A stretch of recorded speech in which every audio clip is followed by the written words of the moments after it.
পড়শি বাংলাদেশের সনাতন হিন্দু সন্ন্যাসী চিন্ময় কৃষ্ণ দাসের গ্রেফতারি কাণ্ডে ক্ষোভ ছড়াচ্ছে নানা প্রান্তে।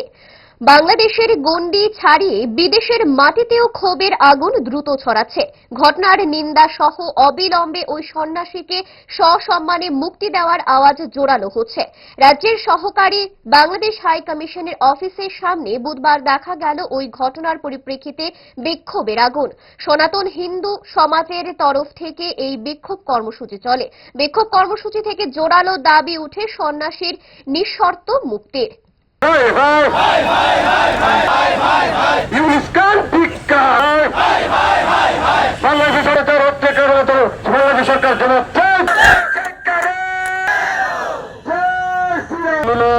আজকে ত্রিপুরা রাজ্যের মধ্যে খুবই ন্যাক্কারজনক দুঃখের কথা জানাচ্ছি আপনাদের কাছে।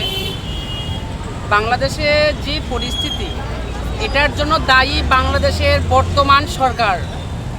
আমি খুবই নিন্দা জানাই এরকম ঘটনার উপরে, যারা এই রকম ইসকনের উপর এবং বাংলাদেশের সনাতনীদের উপর বারবার হামলা হচ্ছে, বারবার উৎপীড়িত হচ্ছে বাংলাদেশের হিন্দুরা।